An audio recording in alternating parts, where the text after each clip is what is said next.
Mis queridísimas amistades de su canal, una pausa en la jornada con el doctor Álvaro Niño, que vengo a ser yo.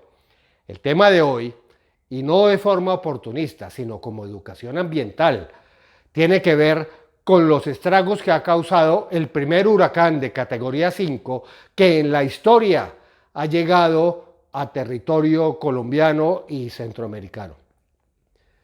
Y al fondo les presento una dama que admiro y que estoy queriendo muchísimo, porque es valiente, porque es sencilla, porque salió de abajo, porque se hizo a sí misma y es grande, porque tiene mucho que dar, mucho que servir, y es Yolanda, la directora del IDEAM.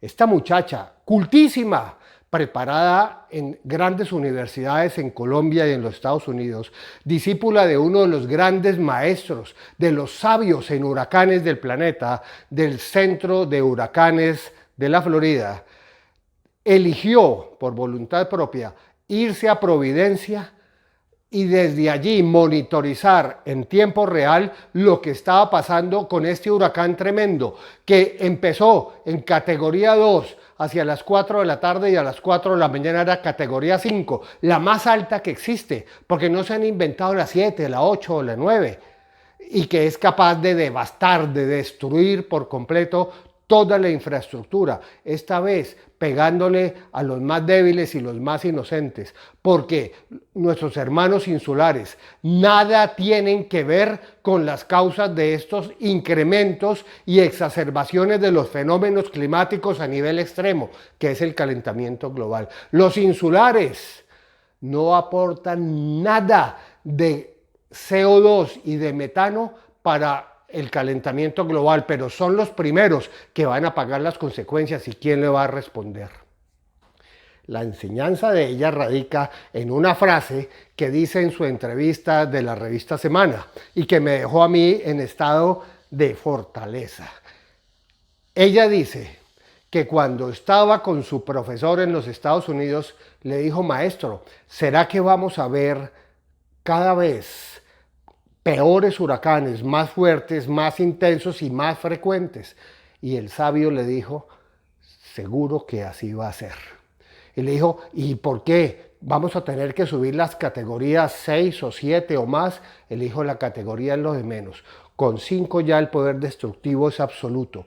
A usted lo que le interesa no es seguir clasificando por categorías, sino educar a las personas que están en sitios de vulnerabilidad para que se adapten y mitiguen los efectos, porque el objeto de este estudio no es saber mucho acerca de los huracanes, sino salvar vidas.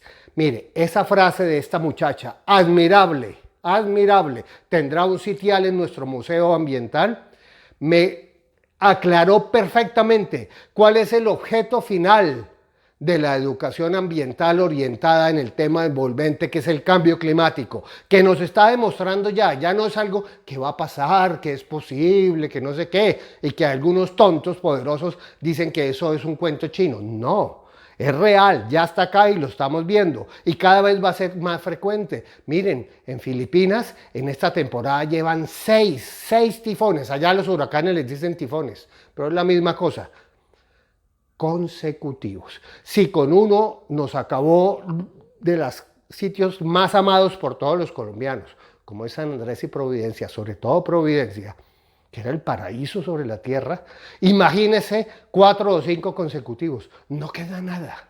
Y eso puede estar tocando también continente. Fíjese cómo concomitantemente, mientras pasaba el huracán en San Andrés, ya había una depresión importantísima, una zona de baja presión por calentamiento como nunca se ha visto del mar Caribe, que podía afectar a la península de La Guajira.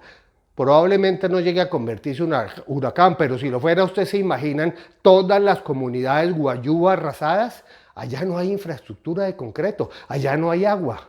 Pero imagínense que esto se llegara más adentro y acabara con las poblaciones de Bolívar, Atlántico, Magdalena, Sucre, Córdoba, Urabá. Sería desastroso, porque lo primero que se destruyen son las vías, los diques, y ustedes saben que el canal del dique donde se rompa inunda todo. Dos, se acaban los acueductos y los alcantarillados y los puertos. Entonces van a quedar incomunicados y sin medios de subsistencia. Eso es lo que los expertos llaman los efectos catastróficos del cambio climático peligrosamente acelerado por el calentamiento global provocado por nosotros. Los hombres, porque yo a las mujeres no les echo tanto la culpa. El calentamiento global fue una vaina de hombres, de machismo, de esa concepción antropocéntrica, egoísta, de extracción, de economía lineal que primó en la sociedad industrial y en todo el siglo XX, y estamos pagando los del siglo XXI. Lo que estamos viviendo fue culpa de mi abuelo y de mi papá, y en gran parte mía, pero lo van a sufrir mis nietos. Y no es justo, ustedes ya lo conocieron en el video de los páramos. Alvarito Niño, que es mi adoración en la vida, cuando vaya a sacar la cédula en el año 2030, ya habremos llegado al punto de no retorno a un cambio climático. Es como decirle, ¿para qué quiere esta vaina? Este estado social es inviable. No va a poder con los desplazados climáticos por la destrucción total de la infraestructura de la parte norte y occidente del país. ¿Para qué hace el trámite? Más bien vaya y vea a ver cómo se va a defender de las invasiones de coterráneos, compatriotas desplazados que huirán de las zonas costeras inundadas y del Valle del Magdalena, que incluso tendrá agua salada, para refugiarse en las ciudades intermedias más altas que llamamos de amortiguación, que serán Medellín, Valledupar y Bucaramanga en su tránsito hacia el interior. Ese es el panorama que yo quiero que no ocurra. Y ahora entiendo, y en el plan decenal de educación ambiental tengo que hacerlo entender de todos mis queridos compañeros encargados de la redacción. La educación ambiental en este momento crucial de la historia, donde nos enfrentamos a la más grande amenaza que se cierne sobre la civilización y la biodiversidad, como es el cambio climático y sus efectos terribles. El cambio climático nos va a obligar a educar a las personas ambientalmente, pero hacia la resiliencia y la adaptación a sus efectos, con el fin de crear conciencia ambiental para salvar la vida. El fin de nuestra labor como educadores ambientales es salvar vidas. Muchas gracias, doctora. Muchas gracias, la admiro, la quiero mucho. Voy a seguirla de ahora en adelante. Le creo porque usted me lo demostró desde el sitio. Usted se metió en el ojo del huracán. A usted le tocó 6 horas arrodillarse a rezar porque incluso en el búnker donde estaba no sabía si esa cosa se iba a caer. Pero estuvo todo el tiempo conectada y transmitiendo, entre comillas, porque no había señal, pero quedan los registros, todo lo que estaba pasando, generando conocimiento para que el próximo que llegue, que va a llegar, no nos coja desprevenidos. Sepamos construir, sepamos vivir en sitios de vulnerabilidad. Bien lo dijo el doctor Gustavo Wilfred Chaux, la máxima autoridad latinoamericana en gestión de riesgo. Él dijo en una conferencia para mí inolvidable: si un desastre natural destruye la morada de la araña, la solución no es ir a reconstruir la telaraña, sino fortalecer integralmente a la araña para que no vuelva a construir. De la misma manera, ni en los sitios de alta vulnerabilidad y riesgo. Esa es la educación ambiental de cara al punto de no retorno en cambio climático al fin del verano boreal del año 2030. Que Dios nos ampare, que Dios nos guíe y que hagamos muy bien la tarea.